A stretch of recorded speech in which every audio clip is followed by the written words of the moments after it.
नमस्कार सभी भक्तगण को। मेरा नाम राजीव कुमार है और आज मैं फिर से श्रीमद् भागवत गीता का पाठ आरंभ कर रहा हूँ। आइए मेरे साथ बने रहिए अगले 40 से 50 मिनट और इस परम दिव्य ज्ञान का अपने जीवन में लाभ उठाइए। आइए सबसे पहले प्रार्थना कर लेते हैं भगवान श्री कृष्ण से।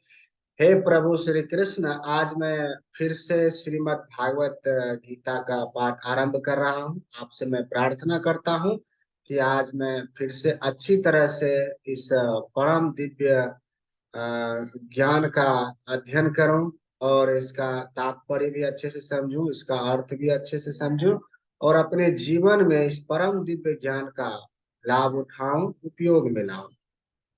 जय श्री कृष्ण। आइए आरंभ करते हैं। इस श्लोक के माध्यम से आरंभ करते हैं। आज भी 18वां अध्याय है। कल जहां तक मैंने पाठ किया था वहां से आगे मैं पाठ आरंभ कर रहा हूँ। आइए इस श्लोक के द्वारा। यतु कामे पशुना कर्म साहणेन व पुनः क्रियते बहुलायासम तद्राज समुदाहतम। आइए इस श्लोक का अर्थ समझते हैं।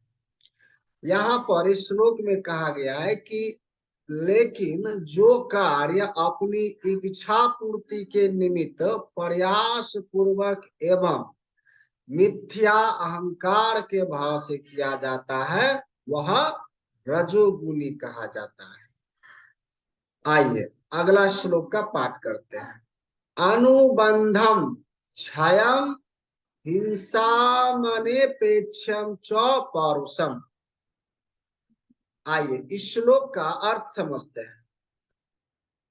जो कर्म मोहवश शास्त्रीय आदेशों की अवहेलना करके तथा भावी बंधन की परवाह किए बिना या हिंसा अथवा अन्यों को दुख पहुंचाने के लिए किया जाता है वह तामसी कहलाता है। मनुष्य को अपने कर्मों का लेखा राज्य को अथवा परमेश्वर के दूतों को, जिन्हें यमदूत कहते हैं, देना होता है। उत्तरदायित्वहीन कर्म विनाशकारी है, क्योंकि इससे शास्त्रीय आदेशों का विनाश होता है।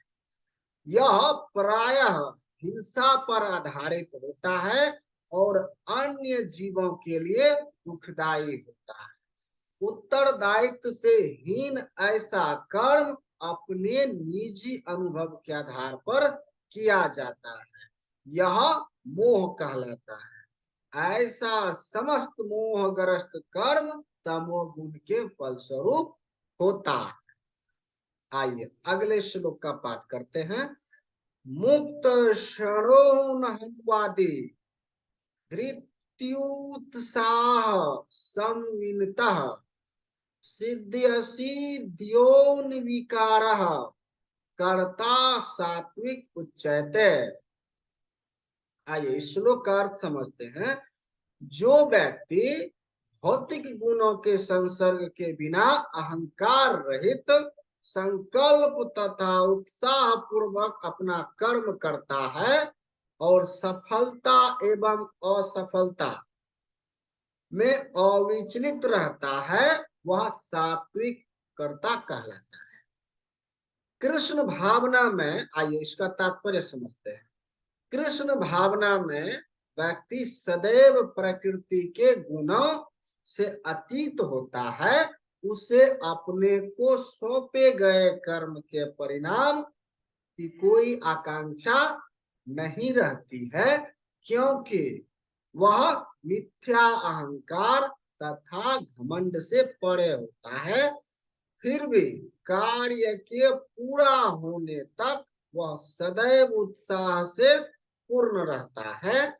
उससे होने वाले, क्षमा कीजिएगा, उसे होने वाले कष्टों की कोई चिंता नहीं होती है और वह सदैव उत्साह पूर्ण रहता है। वह सफलता या विफलता की परवाह नहीं करता, वह सुख दुख में संभव रहता है, ऐसा करता सात्विक। आइए अगले श्लोक का पाठ करते हैं। रागी कर्म फल प्रेप्सुलरबद्धो, क्षमा कीजिए, हाँ, हिंसात्मको हर्ष शोकान्विता कर्ता राजस परिकीर्तिता। अर्थात आइए इसका अर्थ समझते हैं। जो कर्ता कर्म तथा कर्म फल के प्रति आसक्त होकर फलों का भोग करना चाहता है, तथा जो लोभी सदैव ईर्ष्यालु अपवित्र और सुख दुख से विचलित होने वाला है, वह राजसी कहा जाता है। आइए इस श्लोक का तात्पर्य समझते हैं। मनुष्य सदैव किसी कार्य के प्रति या फल के प्रति इसीलिए अत्यधिक आसक्त रहता है क्योंकि वह भौतिक पदार्थों, घर बार, पत्नी तथा पुत्र के प्रति अत्याधुनिक अनुरक्त रहता है या होता है। ऐसा व्यक्ति जीवन में ऊपर उठने की आकांक्षा नहीं रखता। वह इस संसार को यथासंभव आरामदेह बनाने में ही व्यस्त रहता है। सामान्यतः वह अत्यंत लोभी होता है और सोचता है कि उसके द्वारा प्राप्त की गई प्रत्येक वस्तु अस्थायी है और कभी नष्ट नहीं होगी। ऐसा व्यक्ति अन्यों से ईर्ष्या करता है और इंद्र तृप्ति के लिए कोई भी अनुचित कार्य कर सकता है। अतएव ऐसा व्यक्ति अपवित्र होता है और वह इसकी चिंता नहीं करता कि उसकी कमाई शुद्ध है या अशुद्ध। यदि उसका कार्य सफल हो जाता है तो वह अत्यधिक प्रसन्न और असफल होने पर अत्यधिक दुखी होता है। रजोगुनी करता ऐसा ही होता है। आइए अगले श्लोक का पाठ करते हैं। आयुक्त प्रकृत स्तब्ध सठो निष्कृतकोलसः विषादी दीर्घ सूत्री च कर्ता तामस उच्चयते। आइए इस श्लोक का अर्थ समझते हैं।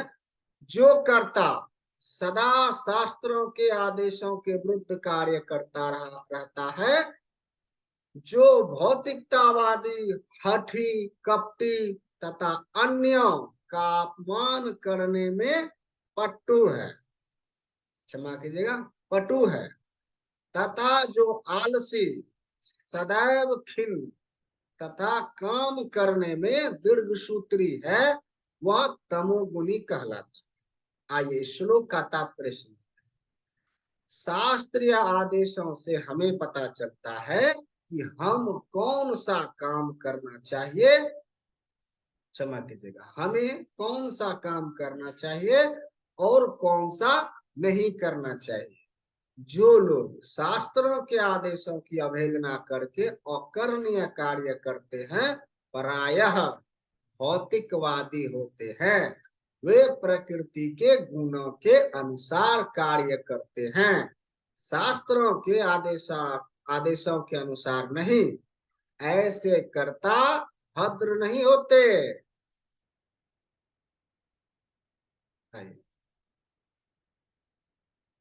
ऐसे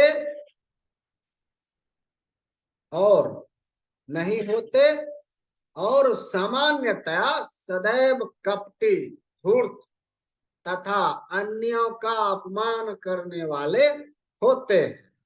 वे अत्यंत आलसी होते हैं, काम होते हुए भी उसे ठीक से नहीं करते और बाद में करने के लिए उसे एक तरफ रख देते हैं। अतएव वे खिन्न रहते हैं। जो काम 1 घंटे में हो सकता है, उसे वे वर्षों तक घसीटते जाते हैं। ये दीर्घ सूत्री होते हैं। ऐसे कर्ता तमोगुणी होते हैं। आइए अगले श्लोक का पाठ करते हैं। बुद्धदेव भेदम धृतेश चैव गुण त्रिविधम शृणु परोच्यमान मशेषेण पृथक्वेतेन धनंजय। आइए इस श्लोक का अर्थ समझते हैं। भगवान श्री कृष्ण अर्जुन से इस प्रकार इस श्लोक के द्वारा कहते हैं, हे धनंजय, अब मैं प्रकृति के तीनों गुणों के अनुसार तुम्हें विभिन्न प्रकार की बुद्धि तथा धृति के विषय में विस्तार से बताऊंगा, तुम इसे सुनो। आइए श्लोक का तात्पर्य समझते हैं। ज्ञान, ज्ञेय तथा ज्ञाता की व्याख्या प्रकृति के गुणों के अनुसार तीन तीन पृथक विभागों में करने के बाद अब भगवान कर्ता की बुद्धि तथा उसके संकल्प धैर्य के विषय में उसी प्रकार से बता रहे हैं। आइए अगले श्लोक का पाठ करते हैं। प्रवृत्तम च निवृत्तम च कार्य कार्ये भया भये बंधनम मोक्षम च या वेत्ति बुद्धिया सा पार्थ सात्विकी। आइए भगवान श्री कृष्ण अर्जुन से इस प्रकार इस श्लोक के द्वारा कहते हैं, हे पृथापुत्र, वह बुद्धि सतोगुणी है जिसके द्वारा मनुष्य यह जानता है कि क्या करणीय है और क्या नहीं, जिन किससे करना चाहिए, किससे डरना चाहिए और किससे नहीं, क्या बांधने वाला है और क्या मुक्ति देने वाला है। आइए श्लोक का तात्पर्य समझते हैं। शास्त्रों के निर्देशानुसार कर्म करने को या उन कर्मों को करना जिन्हें किया जाना चाहिए प्रवृत्ति कहलाते हैं या प्रवृत्ति कहते हैं। जिन कार्यों को इस तरह निर्देश नहीं देना होता है वे नहीं किए जाने चाहिए। जो व्यक्ति शास्त्रों के निर्देशों को नहीं जानता वह कर्मों तथा उनके प्रतिक्रिया से बंध जाता है। जो बुद्धि अच्छे बुरे का भेद बताती है वह सात्विकी है। आइए अगले श्लोक का पाठ करते हैं। यया धर्म धर्म च कार्य चकार्यमेव च आयथवाप्त प्रजानति बुद्धिहा सा पार्थ राजसी। आइए श्लोक का अर्थ समझते हैं। भगवान श्री कृष्ण अर्जुन से कहते हैं, हे पृथापुत्र, जो बुद्धि धर्म अथवा अधर्म, करणीय अथवा अकरणीय कर्म में भेद नहीं कर पाती वह राजसी है। आइए अगले श्लोक का पाठ करते हैं। अधर्म धर्म मिति या मन्यते तमसावृता सर्वथानि विपरीताश्चम बुद्धिया सा पार्थ तामसी। जो बुद्धि मोह तथा अंधकार के वशीभूत होकर अधर्म को धर्म और धर्म को अधर्म मानती है और सदैव विपरीत दिशा में प्रयत्न करती है, हे पार्थ वह तामसी है। आइए श्लोक का अर्थ तात्पर्य समझते हैं। तामसी बुद्धि को जिस दिशा में काम करना चाहिए उसे सदैव उल्टी दिशा में काम करती।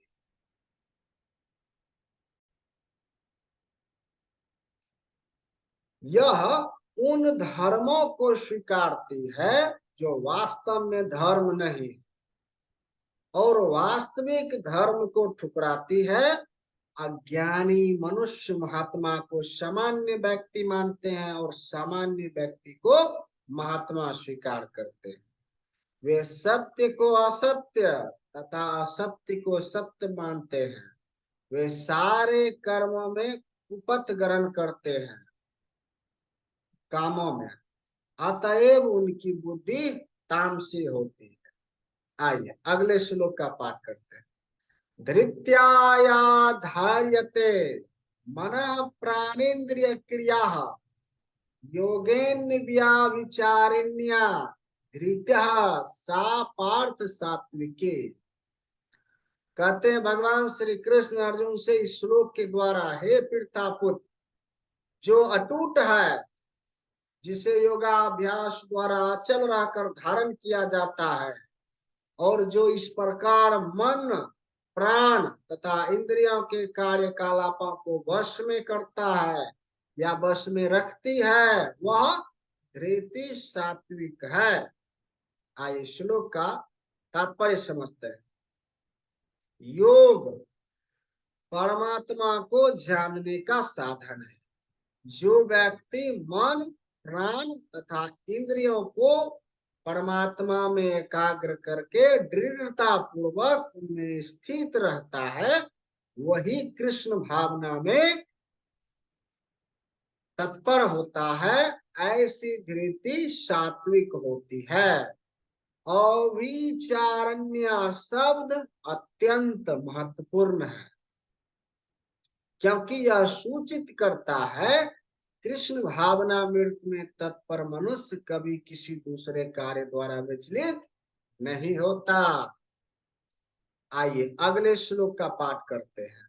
या तो धर्म कामर्थन्या, क्षमा कीजिएगा, धर्म कामर्थ न्याय न धृत्या धारयते अर्जुन प्रसन्ने फलाकड़ी धृतः सा पार्थ राजसी। भगवान श्री कृष्ण अर्जुन से इस श्लोक के द्वारा कहते हैं, लेकिन हे अर्जुन, जिस धृति से मनुष्य धर्म, अर्थ तथा काम के फलों में लिप्त बना रहता है, वह राजसी है। आइए इसका तात्पर्य समझते हैं।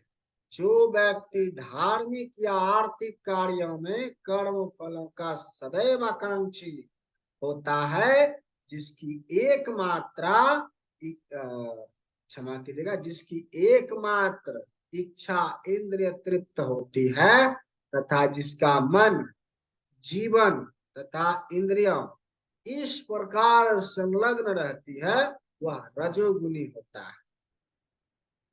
आइए अगले श्लोक का पाठ करते हैं।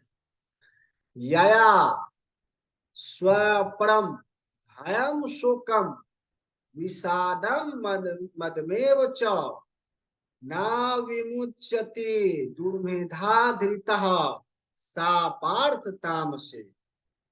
आइए इस श्लोक का अर्थ समझते हैं। भगवान श्री कृष्ण अर्जुन से इस प्रकार इस श्लोक के द्वारा कहते हैं, हे पार्थ, जो धृति, स्वप्न, भय, शोक, विषाद तथा मोह के परे नहीं जाता, ऐसी दुर्बुद्धिपूर्ण धृति तामसी है। आइए इस श्लोक का तात्पर्य समझते हैं। इससे यह अर्थ निकलना चाहिए, क्षमा कीजिएगा, इससे यह अर्थ नहीं निकलना चाहिए कि सतोगुणी मनुष्य स्वप्न नहीं देखता। यहाँ पर स्वप्न का अर्थ अति निंद्रा है। स्वप्न सदा आता है, चाहे वह सात्विक हो, राजस हो या तामसी। स्वप्न तो प्राकृतिक घटना है, लेकिन जो अपने को अधिक सोने से नहीं बचा पाते, जो भौतिक वस्तुओं को भोगने के गर्भ से नहीं बचा पाते, जो सदैव संसार में या संसार पर प्रभुत्व जताने का स्वप्न देखते रहते हैं, और जिनके प्राण, मन तथा इंद्रियां इस प्रकार लिप्त रहती हैं, वे तामसी धृत वाले कहे जाते हैं। धृति, क्षमा कीजिएगा, धृति वाले कहे जाते हैं। आइए अगले श्लोक का पाठ करते हैं। सुखम त्विदानीम त्रिविधम श्रुणु में भारत सब, क्षमा कीजिएगा, भरत सर्व अभ्यासांग धर्मते यत्र दुखांतम च निगच्छति। आइए इस श्लोक का अर्थ समझते हैं। यहाँ पर भगवान श्री कृष्ण अर्जुन से इस श्लोक के द्वारा कहते हैं, हे भरत श्रेष्ठ, अब मुझसे 3 प्रकार के सुखों के विषय में सुनो, जिनके द्वारा बुद्धिजीव भोग करता है और जिसके द्वारा कभी कभी दुखों का अंत हो जाता है। आइए श्लोक का तात्पर्य समझते हैं। भगवान श्री कृष्ण कहते हैं, बुद्ध जीव भौतिक सुख भोगने की बारंबार चेष्टा करता है। इस प्रकार वह चर्चित चविर्त चवर्ण करता है, लेकिन कभी कभी ऐसे लोग, या क्षमा कीजिएगा, ऐसे भोग के अंतर्गत वह किसी महापुरुष की संगति से भाव बंधन से मुक्त हो जाता है। दूसरे शब्दों में बुद्ध जीव सदा ही किसी न किसी इंद्रिय तृप्त में लगा रहता है, लेकिन जब सुसंगति से यह समझ लेता है कि यह तो एक ही वस्तु की पुनरावृत्ति है और उसमें वास्तविक कृष्ण भावना वृत्ति का उदय होता है, तो कभी कभी वह ऐसे तथाकथित अवृत्ति मूलक सुख से मुक्त हो जाता है। आइए अगले श्लोक का पाठ करते हैं। यत दगे, क्षमा कीजिएगा, यत दग्रे विस्मिव परिणामे मृत्युपपम तत्व सुखम सात्विकम प्रोतक मा प्रोतकमा तम बुद्धि प्रसादजम। आइए इस श्लोक का अर्थ समझते हैं। जो प्रारंभ में विष जैसा लगता है, लेकिन अंत में अमृत के समान है और जो मनुष्य में आत्म साक्षात्कार जगाता है, वह सात्विक सुख कहलाता है। आत्म साक्षात्कार के साधन में मन तथा इंद्रियों को वश में करने तथा मन को आत्म केंद्रित करने के लिए नाना प्रकार के विधि विधानों का पालन करना पड़ता है। क्षमा कीजिएगा, ये सारी विधियां बहुत कठिन और विष के समान अत्यंत कड़वी लगने वाली है, लेकिन यदि कोई इन नियमों के पालन में सफल हो जाता है और दिव्य पद को प्राप्त हो जाता है, तो वह वास्तविक अमृत का पान करने लगता है और जीवन का सुख प्राप्त करता है। आइए अगले श्लोक का पाठ करते हैं। विषेन्द्रियम संयोगात् हतदर्गेव मृत्योपपम परिणामे विस्मिव तत्सुखम राजसम स्मृतम। आइए इस श्लोक का अर्थ समझते हैं। जो सुख इंद्रियों द्वारा उनके विषयों के संसर्ग से प्राप्त होता है और जो प्रारंभ में अमृत तुल्य तथा अंत में विष तुल्य बनता है या लगता है, वह रजोगुणी कहलाता है। आइए इस श्लोक का तात्पर्य समझते हैं। तात्पर्य यह है कि जब कोई युवक किसी युवती से मिलता है, तो इंद्रियां युवक को प्रेरित करती है कि वह उस युवती को देखे, उसका स्पर्श करे और उससे संभोग करे।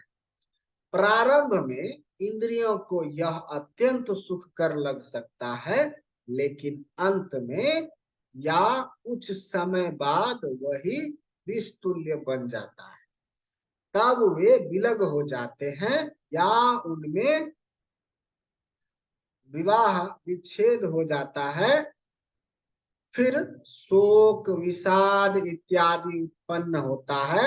ऐसा सुख सदैव राजसी होता है। जो सुख इंद्रियों और विषयों के संयोग से प्राप्त होता है वह सदैव दुख का कारण बनता है, अतएव इससे सभी तरह से बचना चाहिए। आइए अगले श्लोक का पाठ करते हैं। यद्ग्रे चानुबंध च सुखम मोहना, क्षमा कीजिए, मोह मोहनमात्मनः निन्द्रालस्य परमोदथम तताम समुदाहतम। तथा अर्थ, आइए इसका अर्थ समझते हैं। तथा जो सुख आत्म साक्षात्कार के प्रति अंधा है, जो प्रारंभ से लेकर अंत तक मोह परक है, और जो निंद्रा आलस्य तथा मोह से उत्पन्न होता है वह तामसी कहलाता है। आइए इसका तात्पर्य समझते हैं। जो व्यक्ति आलस्य तथा निंद्रा में ही सुखी रहता है वह निश्चय ही तमोगुणी है। जिस व्यक्ति को इसका कोई अनुमान नहीं है वह किस प्रकार कर्म किया जाए, हाँ, जिस व्यक्ति को, फिर से सुनिए, जिस व्यक्ति को इसका कोई अनुमान नहीं है कि किस प्रकार कर्म किया जाए और किस प्रकार नहीं, वह भी तमोगुणी है। तमोगुणी व्यक्ति के लिए सारी वस्तुएं भ्रम मोह है। उसे ना तो प्रारंभ में सुख मिलता है ना अंत में। राजोगुणी व्यक्ति के लिए प्रारंभ में कुछ क्षणिक सुख, अंत में और अंत में दुख हो सकता है, लेकिन जो तमोगुणी है उसे प्रारंभ में तथा अंत में दुख ही दुख मिलता है। आइए अगले श्लोक का पाठ करते हैं। न तदिस्त पृथिव्याम वा दिवि देवेषु वा पुनः सत्वं प्रकृति जे मूर्तकम ये दिवि स्यात्री भी गुरने है। आइए इस श्लोक का अर्थ समझ।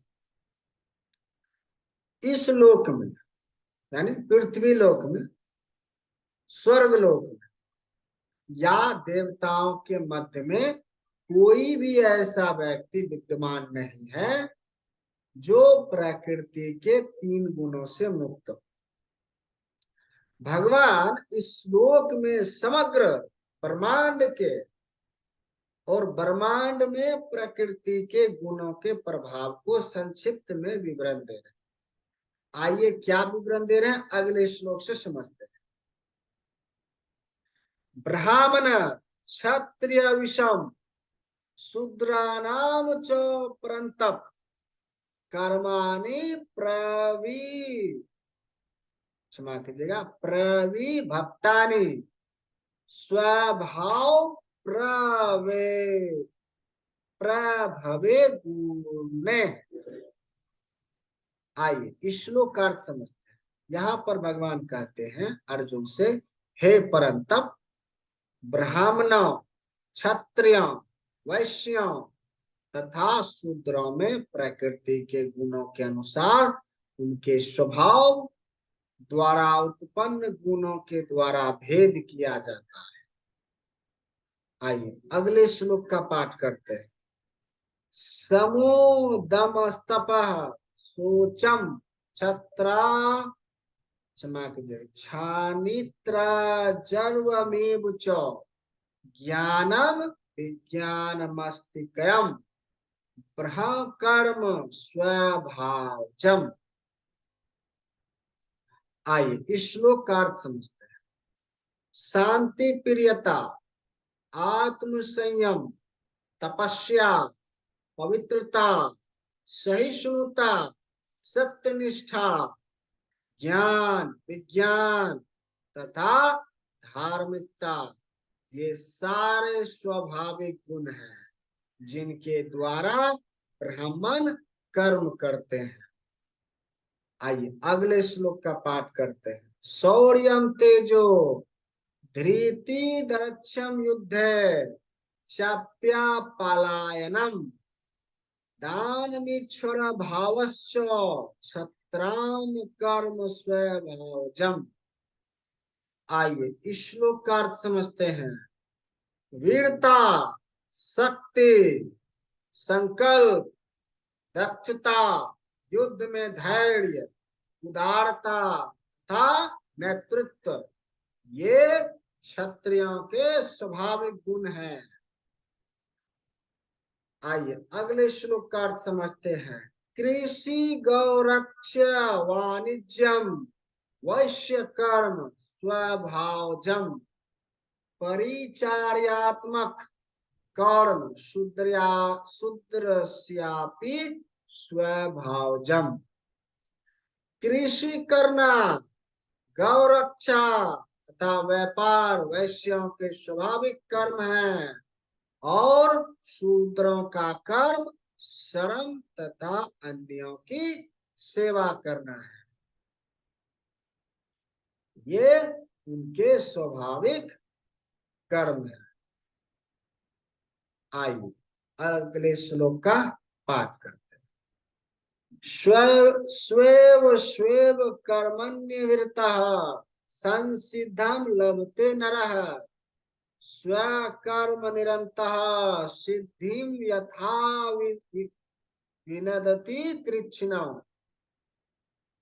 क्षमा कीजिएगा, विनदति, क्षमा कीजिएगा, विन्दति तच्छृणु तच्छृणु। आइए इस श्लोक का अर्थ समझते हैं। अपने अपने कर्म के गुणों का पालन करते हुए प्रत्येक व्यक्ति सिद्ध हो सकता है। अब तुम मुझसे सुनो कि यह किस प्रकार किया जा सकता है। भगवान श्री कृष्ण यह बात अर्जुन से कहते हैं। आइए अगले श्लोक का पाठ करते हैं। भगवान श्री कृष्ण और क्या कहते हैं इसके संबंध में आइए जानते हैं इस श्लोक के द्वारा। यथा प्रवृत्ति भूतानां येन सर्वमिदं ततं स्वकर्मणा तव्यचर्य सिद्धिं विनदति मानवः। जो सभी प्राणियों का उद्गम है और सर्वव्यापी है, उस भगवान की उपासना करके मनुष्य अपना कर्म करते हुए पूर्णतया प्राप्त कर सकता है। आइए इस श्लोक का अर्थ समझते हैं। तात्पर्य समझते हैं। जैसा कि 15वें अध्याय में बताया जा चुका है, सारे जीव परमेश्वर के विभिन्न भिन्नांश हैं। इस प्रकार परमेश्वर ही सभी जीवों के आदि हैं। वेदांत सूत्र में इसकी पुष्टि हुई है। जन्मादस्य अतः, अतएव परमेश्वर प्रत्येक जीव के जीवन के उद्गम है। जैसा कि भागवत गीता के 7वें अध्याय में बताया जा चुका है, परमेश्वर अपनी परा तथा अपरा शक्तियों, इन दो शक्तियों के द्वारा सर्वव्यापी हैं। अतएव मनुष्य को चाहिए कि उनकी शक्तियां सहित भगवान की उनकी शक्तियां सहित भगवान की पूजा करें। सामान्यतः वैष्णव जन परमेश्वर की पूजा उनकी अंतरांग शक्ति समेत करते हैं। उनकी बहिरांग शक्ति उनकी अंतरांग शक्ति का विकृत प्रतिबिंब है। बहिरांग शक्ति पृष्ठभूमि है, लेकिन परमेश्वर परमात्मा रूप में पूर्णांश का विस्तार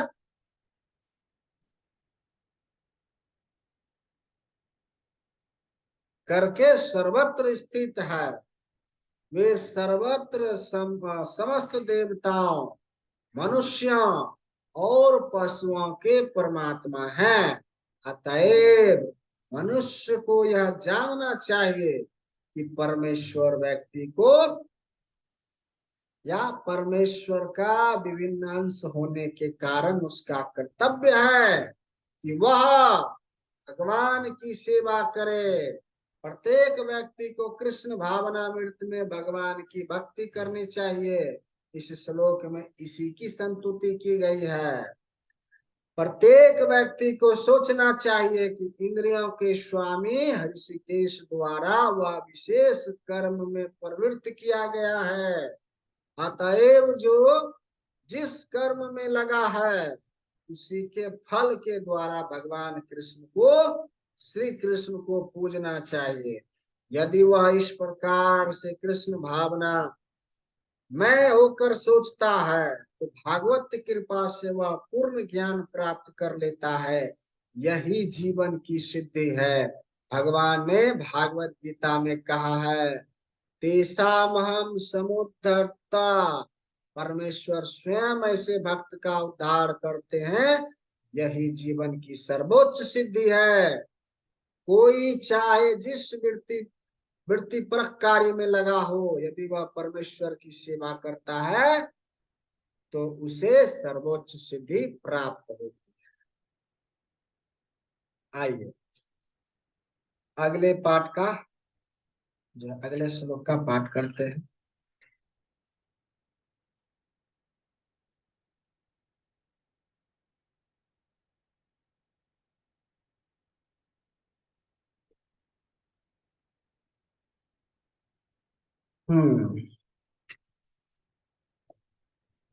आइए, श्रेयान्वस्वर्धो विगुणः पर धर्म त्वनुशिष्टता शिष्टतात स्वभाव नियतम कर्म कुवन्ना प्रोति की लिम्बसम। आइए श्लोक का अर्थ समझ। अपने वृत्ति परक कार्य को करना, चाहे वह कितना ही त्रुटिपूर्ण ढंग से क्यों न हो किया जाए, अन्य किसी के कार्य को स्वीकार करने और अच्छी प्रकार से करने की अपेक्षा अधिक श्रेष्ठ है। अपने स्वभाव के अनुसार निर्दिष्ट कर्म कभी भी पाप से प्रभावित नहीं। आइए इस श्लोक का अर्थ समझते हैं। भागवत गीता में मनुष्य के वृत्ति प्रकार स्वधर्म का निर्देश है, जैसा कि पूर्ववर्ती श्लोकों में वर्णन हुआ है। ब्राह्मण, क्षत्रिय, वैश्य तथा शूद्र के कर्तव्य उन विशेष प्रकृति गुणों स्वभाव के द्वारा निर्दिष्टित होते हैं। किसी को दूसरे के कार्य का अनुकरण नहीं करना चाहिए। जो व्यक्ति स्वभाव से शूद्र के द्वारा किए जाने वाले कर्म के प्रति आकृष्ट है उसे अपने आप को झूठे ही ब्राह्मण नहीं कहना चाहिए, भले ही वह ब्राह्मण कुल में क्यों न हो उत्पन्न हुआ हो।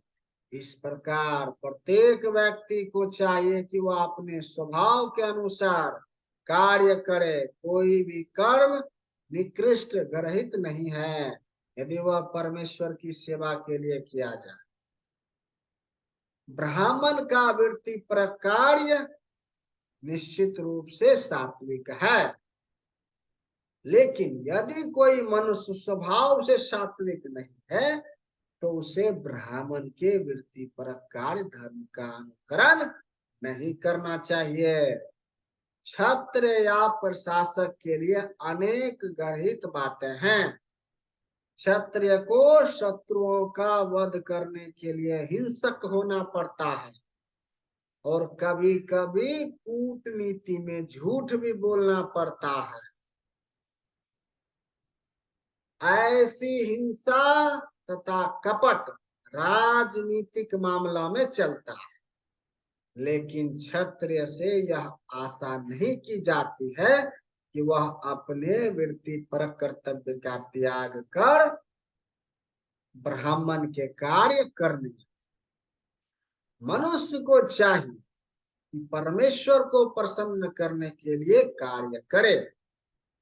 उदाहरणार्थ अर्जुन क्षत्रिय था वह दूसरे पक्ष से युद्ध करने से बच रहा था। लेकिन यदि ऐसा युद्ध भगवान कृष्ण के लिए करना पड़े तो पतन से घबराने की आवश्यकता नहीं है। कभी कभी व्यापारिक क्षेत्र में भी व्यापारी को लाभ कमाने के लिए झूठ बोलना पड़ता है। यदि वह ऐसा नहीं करे तो उसे लाभ नहीं हो सकता। कभी कभी व्यापारी